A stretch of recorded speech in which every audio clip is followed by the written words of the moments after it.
ang nangyari talaga dyan sa MILF, kung titingnan mo, no, although they will deny it, is parang nagkudeta. No? Umalis yung mga military officers and they fought kinalaban nila yung political strand ng MILF. No? So, yan nga, sinasabi ko quote and unquote, no? Parang kudeta ang nangyari. And this kudeta is led by the people in Malacanang. Sila yung humanap ng paraan na ma-divide yung Moro Islamic Liberation Front. And sa ngayon, nakikita natin na parang um, um, it sends a negative signal not only in the national or the regional setting, but even in the international setting because the Philippine government wants to have a seat. No? Gusto nilang maging isang non-permanent member of the UN, United Nations Security Council. No? Ang tagal nang gusto ni Pangulong Bongbong Marcos yan. No? In fact, yung last trip niya sa UN, yun yung gusto niyang iparating. No? So, sa mga pangyayaring ito, no, hindi natin alam kasi kung sino talaga yung nag-advise kay presidente sa ngayon. So, sa ngayon, parang ang lumalabas, sinasabotahe yung gusto ni presidente na maging siya yung presidente na kauna-unang presidente na napatupad niya yung eleksyon, no, ng BARM, ng Bangsamoro. Pero ang lumalabas na signal ay parang sinasabotahe yung BARM kasi binibigyan ng maling information yung presidente.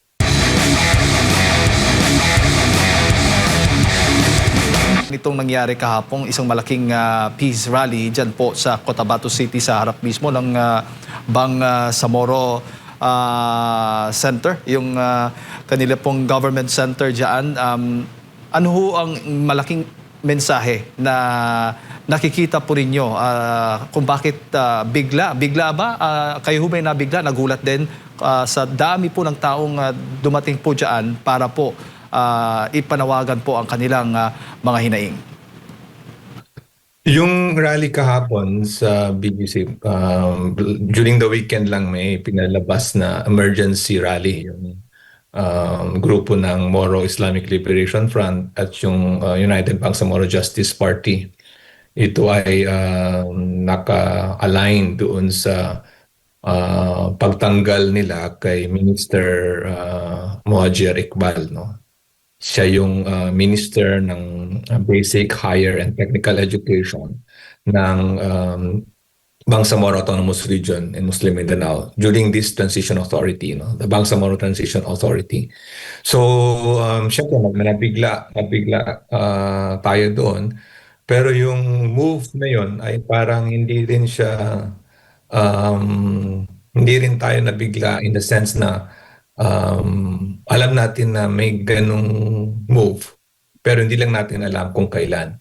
Ang nakakapagtataka doon ay bakit yung timing, no? Bakit last year, noong 2025, ang tinanggal ay si Chief Minister then Chairman ng MILF, Presidente ng UBJP, si Murad Ibrahim, no? Yung pinakamataas na opisyal ng Moro Islamic Liberation Front. And then ngayon, ang tinanggal naman yung first Vice President na si Mohajer Iqbal at siya rin yung implementing panel chairman ng MILF, no? Na nakikipag-negotiate sa government of the Philippines. Opo, pero gaano kahalaga itong papel na ginagampanan ng dalawa po ninyong mga nabanggit na opisyal, itong si Ibrahim at Iqbal sa peace process po ng Bangsamoro? Una-una, sila yung I'm talking as a part of someone who studied the Bangsamoro peace process and at the same time a former commissioner, no, of the Bangsamoro Transition Commission. Kami yung gumawa ng Bangsamoro Basic Law na eventually nagiging Bangsamoro Organic Law or yung RA 11054. No? Yan yung nag-establish ng Bangsamoro Autonomous Region in Muslim Mindanao, yung BARM sa ngayon. Yung dalawang posisyon sila yung pinaka-importante sa peace process. Matatandaan natin yung first na document na pinirmahan ng gobyerno natin is yung Comprehensive Agreement of the Bangsamoro 2014, no, during the time of President Noynoy Aquino. Si Muhajir Iqbal, siya yung chief negotiating panel. Siya yung nakikipag-usap, no, for how many years, no, sa government. He represents the MILF. And then during the time of Duterte in 2018, doon na naman napirmahan naman, no, at naisa batas yung Bangsamoro Organic Law. So yung dalawa, they are very important in this transition because in the law itself, doon nakalagay na number one, the Bangsamoro Transition Authority will be headed by the MILF. No? It would be, kumbaga negotiation yan, nag-uusap yung government natin at ang MILF. Hindi pa tapos yung transition period, hindi pa tayo nakapag-conduct ng regular election.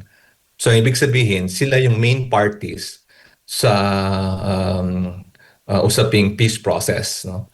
And in the MILF, pinag-aaralan din natin yan. Yung setup kasi ng MILF, may tinatawag tayong Central Committee. Kung sino man, no, yung mga kwan dyan, nag-aaral din ng MILF, kailangan nilang maintindihan kung ano ang ibig sabihin ng Central Committee of the MILF. Ang pagkaalam namin, ang BF chairman, no, yung BF chief, no, yung Bangsamoro Islamic Armed Forces, no, yung posisyon ni Interim Chief Minister Abdul Rauf Makakwa ay hindi siya parte ng Central Committee. No? Kumbaga, hindi siya doon sa governing body ng MILF. No? It is the Central Committee who really sets the direction. So, in a ordinary parlance, no, ang nangyari talaga dyan sa MILF, kung titingnan mo, no, although they will deny it, is parang nagkudeta. No? Umalis yung mga military officers and they fought kinalaban nila yung political strand ng MILF. No? So, yan nga, sinasabi ko quote and unquote, no? Parang kudeta ang nangyari. And this kudeta is led by the people in Malacanang. Sila yung humanap ng paraan na ma-divide yung Moro Islamic Liberation Front. And sa ngayon, nakikita natin na parang it sends a negative signal not only in the national or the regional setting, but even in the international setting because the Philippine government wants to have a seat. No? Gusto nilang maging isang non-permanent member of the UN, United Nations Security Council. No? Ang tagal nang gusto ni Pangulong Bongbong Marcos yan. No? In fact, yung last trip niya sa UN, yun yung gusto niyang iparating. No? So, sa mga pangyayaring ito, no, hindi natin alam kasi kung sino talaga yung nag-advise kay presidente sa ngayon. So, sa ngayon, parang ang lumalabas, sinasabotahe yung gusto ni presidente na maging siya yung presidente na kauna-unang presidente na napatupad niya yung eleksyon, no, ng BARM, ng Bangsamoro. Pero ang lumalabas na signal ay parang sinasabotahe yung BARM kasi binibigyan ng maling information yung presidente. Opo. At yung nangyari ngang protesta dyan, no, itong peace rally, ay kabilang nga doon sa kanilang ipinanawagan, nabanggit nyo nga po, itong si Minister Muhajir Iqbal na nais ngang ipa-resign o pabitiw sa pwesto dahil sa issue nga po ng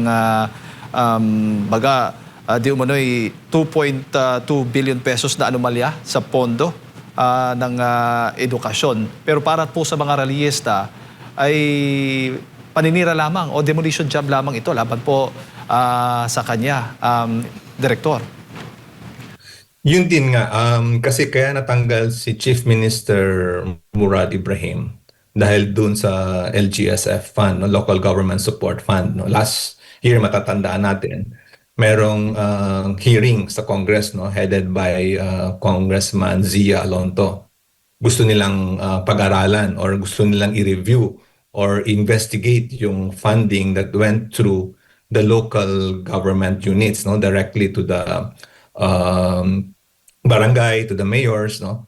So again, kung makikita mo, all of those things are not yet final, no. Lahat yun, mga COA findings, no. So in any sense, kung meron talagang dapat may due process ka parati niyan. No, yun ang sinasabi ni Iqbal, pinag-aralan din natin yung situation ni Minister Iqbal.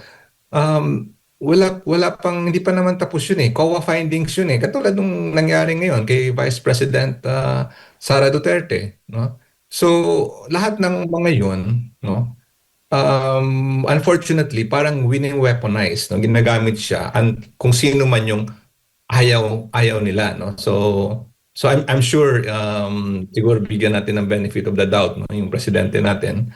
Although matagal na natin siyang talagang gusto nating ayusin na niya yung gobyerno, pero I would like to have this sense um, na makita niya na yung lahat na yon, no, natanggal si Murad because of the LGS fund. Ngayon meron na namang sa MBHT, no, sa Basic Higher and Technical Education, allegedly kay Minister Iqbal, no. So may pattern, no? May pattern siya, and yung nga yung sinasabi ko is lumalabas na wini-weaponize yung bagay na yon, yung mga unfinished pa ba na hindi pa talaga conclusive na mga findings ng certain government agencies, just to make a person, no, parang pinapalabas guilty siya, pinapalabas na sangkot siya doon, no? So knowing Roger Iqbal naman, alam naman natin na mga revolusyonaryo yan, di ba? Matagal na yan sila sa pakikibaka, no, na para sa right to self-determination ng Bangsamoro people. For me personally, I don't believe that yung mga allegations sa kanya. And ang pinakamaganda is may due process nga eh. You let him defend himself in the proper venue, in the proper forum, no? And ngayon, yun lang yung usapin ko na ng weaponizing the findings ng mga COA. Ang second is we are in a transition period in the BARM, no? How can a acting, no, or hindi naman acting, but an interim chief minister, no, appointed by the president as well, tatanggalin niya yung kapwa niya na inappoint din ng presidente, no? So, kung sabihin natin, directive talaga yan from the national government, it would be better, no? So, if merong sasabihin nila na from Malacanang na, okay, alis ka muna dyan, no? Kasi merong mga ganitong allegations, no? But still, you are not doing that to any ordinary government official, no? Who is Minister Iqbal, no? Ano bang nire-represent niya? No? Kaya nga ang sinasabi ko is may nagsasabotahe, no, sa peace process, no? Kasi nga hindi siguro nakakarating ang tamang information kay presidente, no? Gusto Opo. nating maging member ng UN Security Council, no? Gusto nating ipalabas na ang Bangsamoro, ang Pilipinas, ang Mindanao ay heading to a proper peace and development. But bakit yan ang ginagawa, no? And to tell you, it gives rise to radicalization on the ground, no? Binibigyan natin ng apoy, no, yung mga kabataan, no? Nakita naman natin 'yon, di ba? Kahapon, rally lang 'yon, no? Now what if it will give a different information, no? Ang lalabas doon, wala, hindi sincere yung government natin. Ano, babalik na naman tayo sa giyera? Babalik na naman tayo sa displacement ng mga tao, no? Nagpapasalamat nga tayo na si Murad at si Iqbal, no? Sila yung pangunahing simbolo ng peace process eh.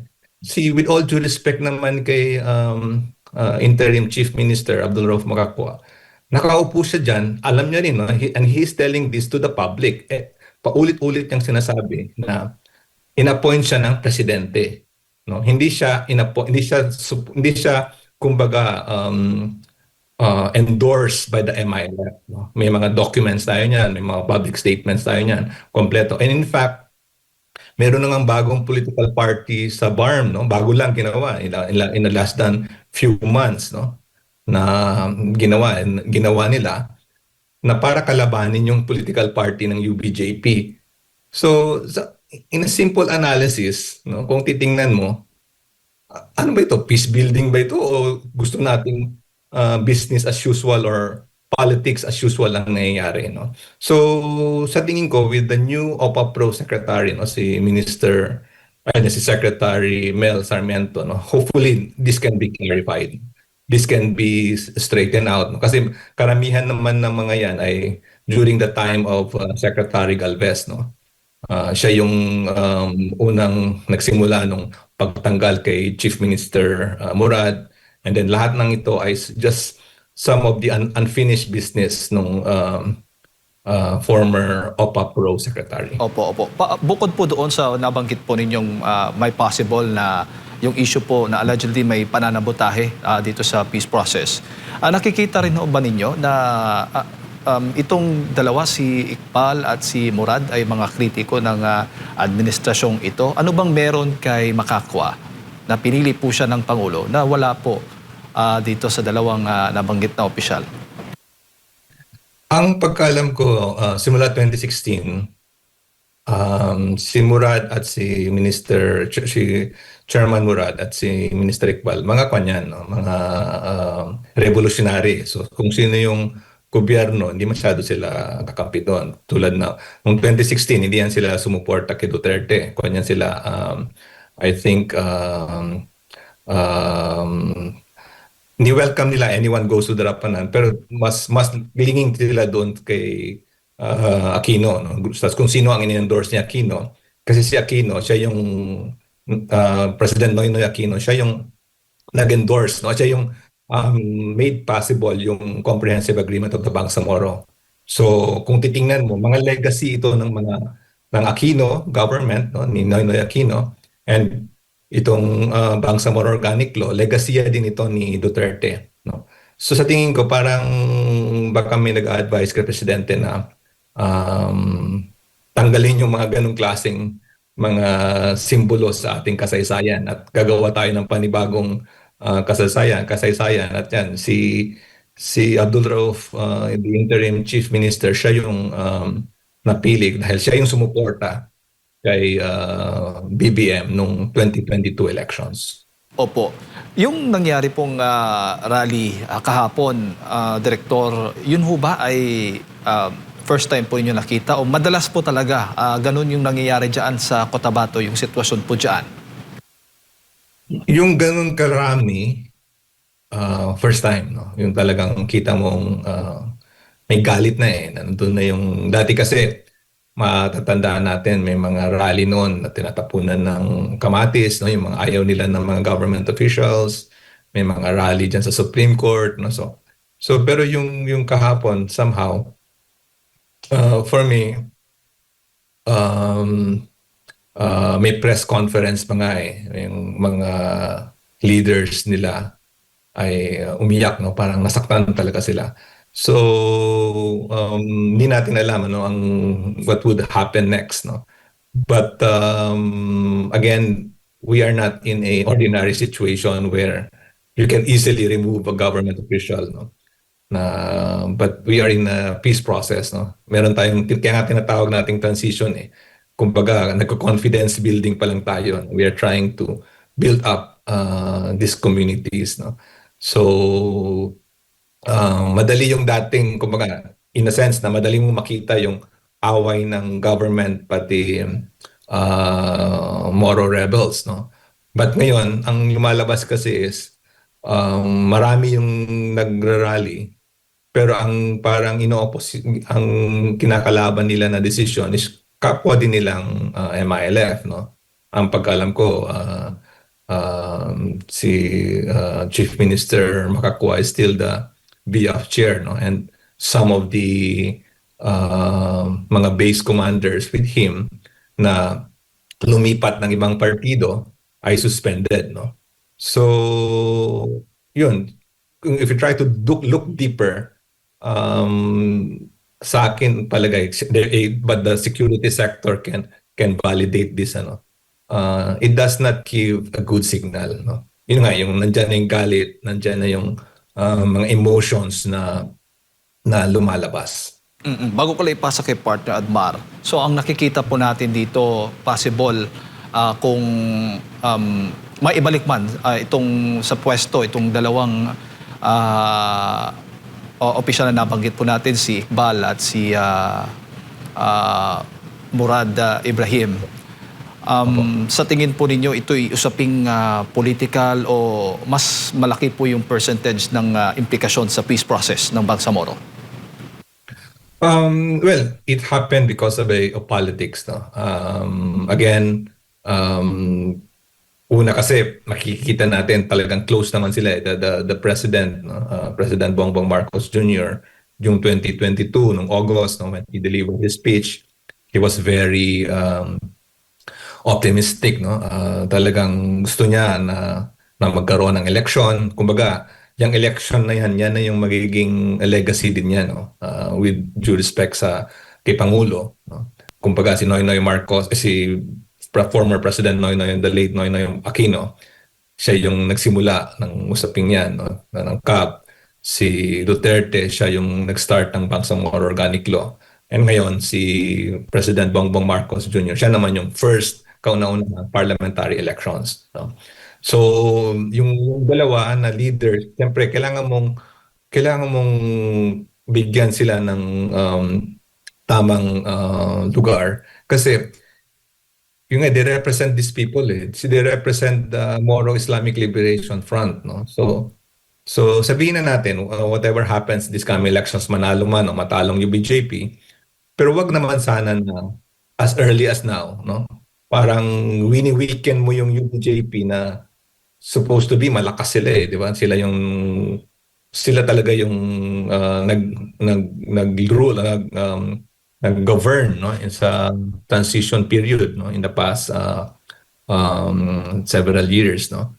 So I'm not sure kung mabalik pa sila, but hopefully, no, depende nga, sabi ko kanina, depende dun sa OPAPRO, no, Office of the Presidential Advisor on Peace and Reconciliation and Unity, no. So depende kay Secretary Sarmiento kung ano ang magiging recommendations niya sa Pangulo. So but again, yung usapin kasi natin sa Mindanao, sa national, hindi lang yan dito sa atin, no. It also affects the geopolitics, no, na kung ano yung gusto ng world, no, ng global peace, no, which the UN, no, sila yung nandoon. So it should give a good signal, no. By properly ayusin yung mga problema can give a good signal that we deserve, that the Philippines deserve a seat, no, in the Non-Permanent Security Council seat sa United Nations. Sir, magandang umaga, may buntag si Admar po. Ngayong bundag. Dito sa issue na ito, lalo na dyan, no, ang presidente ba dapat nakatutok ukol dito? Or tanong ko lang din kung nakatutok ba ang kasalukuyang presidente dito at needed ba na ang mismong presidente nakatutok din dito sa usapin na ito, lalo na dyan sa mga issue sa BARM?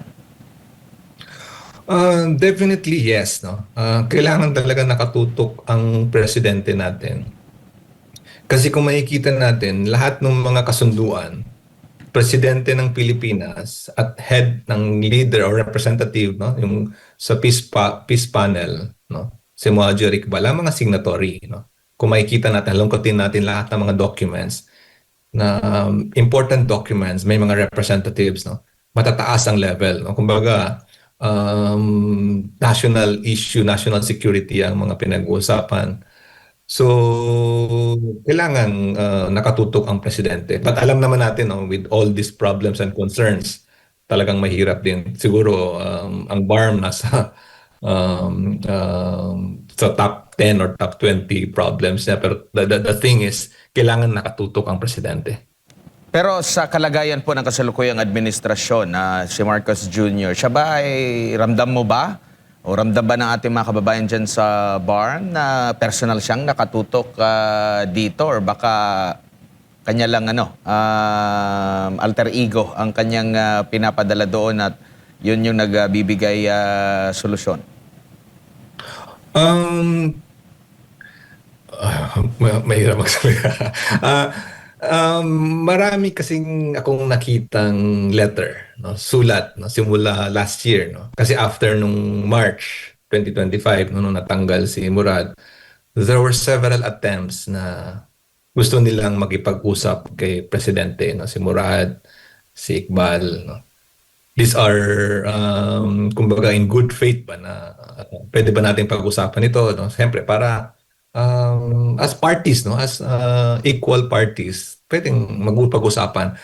And unfortunately, simula doon hanggang ngayon wala pa yata eh. Hindi pa sila nakapag-usap. Ang laging nandyan ang kinakausap nila is yung chief of staff, no?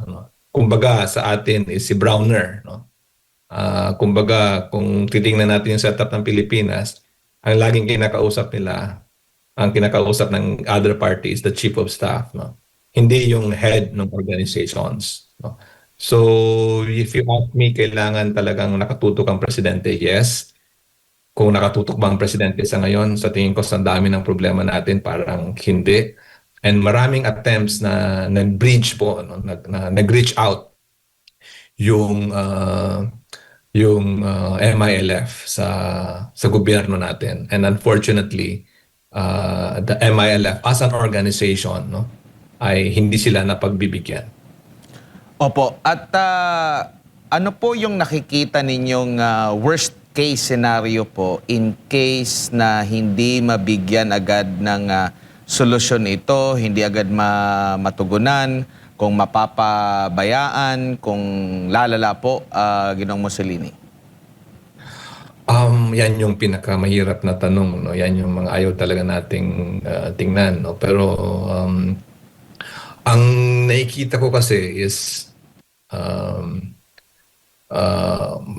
yung indoctrination ng mga terrorists, no, yung mga extremists sa baba, no, ay patuloy na mangyayari, no? Parang ang lumalabas kasi diyan ay kumbaga ordinary communities, ordinary families, no? Ang laging sinasabi nila, ang Bangsamoro ay hindi parte ng Pilipinas, no, number one. Number two, ang Bangsamoro ay iba sa Filipino, no? Yan yung mga nuances, no? Yan yung mga pag-iisip, no? And pangatlo, ang lagi namang sinasabi ay parang lalabas na Christian-Muslim conflict na naman ang lalabas. Kasi nga, yun, sasabihin nila, hindi talaga napapagkatiwala ng gobyerno. Ay ang gobyerno natin, majority are Christians, no? So, ayaw nating bumalik sa ganung situation. Kasi alam naman natin na ang problema talaga sa Mindanao, ang problema sa Bangsamoro ay poverty, issue of land, no? And ngayon, lumalabas na aside from those problems, lumalabas yung issue ng politics, no? Kasi kahit saan mo man tingnan, no? Kahit saan mo tingnan, sabihin mo with all good intentions, no? With all due respect kay Chief Minister Makakua, he wants to prove na corruption siya, no? But titingnan natin, in his office alone, ang laki din naman nung unprogrammed funds, no? Billions of pesos, no? So if he really wants to be an example, then simulan niya sa office niya, no? Ipakita talaga niya na okay, ito yung situation, no? Ito yung mga government, no, na sumusuporta sa kanya, no? Na in any way kung may relationship ba sa kanya, di ba? Or ano ba yung positions, no? Kasi alam man natin na there are positions na talaga na hindi mo pwedeng i-appoint or someone closer to you, no? Pangalawa, kung yung mga tao na nandiyan ngayon ay kompleto ba ng civil service eligibility, no? Ang nalaman ko may mga na-appoint siya diyan na hindi naman ganoon clear, no, yung eligibility ng mga tao. So what I'm pointing out is you can do the anti-corruption move in a very realistic and very proper way, no? Wag naman dito sa way na it can breed, no, yung sinasabi kong anger, hatred doon sa mga kabataang Bangsamoro, doon sa mga kabataang Bangsamoro sa loob-looban ng mga barangay na walang makain, no, walang tamang edukasyon, no, na ang dali-dali nilang ma-recruit ng mga taong yun lang yung gusto nila, no, parang they have this sense of they don't trust the government, so they can easily do that. And this narrative na ang mga Muslim ay inaapi, no, yung mga ganong situation. So syempre I do respect na maganda naman talaga yung goal for the anti-corruption initiatives. But you have to understand yung implications. No? Kailangan maintindihan ng liderato ng current transition authority yung maling implication na may dudulot nito sa communities natin.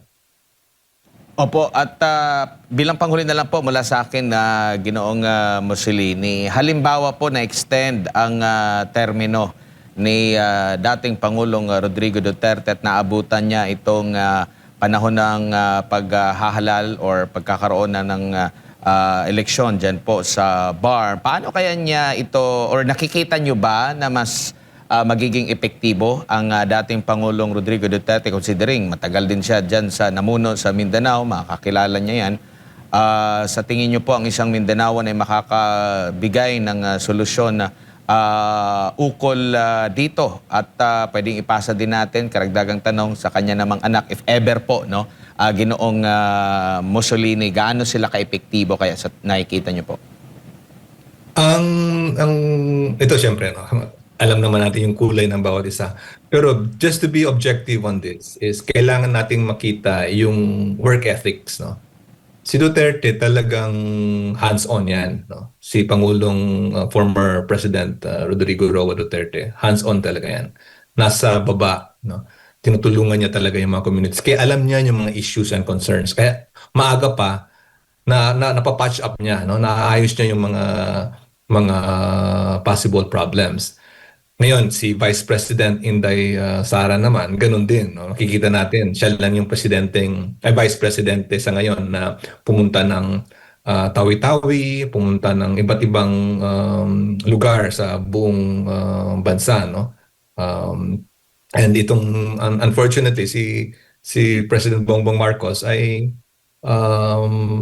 parang hindi siya ganun. No? So, if you try to look at the work ethics, no? Yung trabaho ng isang leader ay talagang makikita mo na iba yung magiging resulta, no? So I would say because of that, because of being objective, no? Because of that kind of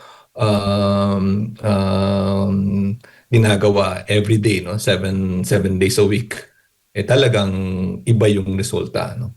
Kaya mas maganda yung kalalabasan kasi hands-on yung liderato natin. Opo. Huli na lang siguro, Direktor, sa tingin po ninyo, kontento pa yung ano bang pulso ng mga taga Bangsamoro sa pamumuno ni Pangulong Bongbong Marcos Jr. ngayon? At mensahe nyo na rin po sa lahat ng mga taga Bangsamoro at sa ating pamahalaan. Siyempre, no, parang yung mga tao naman sa BAR, sa ngayon wala tayong empirical data, but in the next few months, I think meron tayong mga survey na gagawin, no, talaga para matansya natin o malaman natin kung ano ba talaga yung pulso ng Bangsamoro. With the president now, syempre, dismayado sila. They are not happy with the current setup. No? Kasi nga, with what's happening, no? Nadi-divide yung mga pamilya, nadi-divide yung mga organizations, no? Yung mga allies mo dapat, no? Yung mga dapat kakampi ng gobyerno, talagang nagkakaroon ng problema. So, because of that, no? Because of the rallies, no? And the way the national government is handling the politics in BARM, ay hindi sila masaya. And siyempre, pangatlo, yung situation natin dyan sa inflation, no? Inflation, presyo ng gasolina, presyo ng bigas, no? And recently may mga baha, no? And puro ayuda, no? So overall, I think yung ayaw nating magiging hopeless yung mga tao dahil sa magulo na nga ang national, bakit pa natin guguluhin ang Bangsamoro?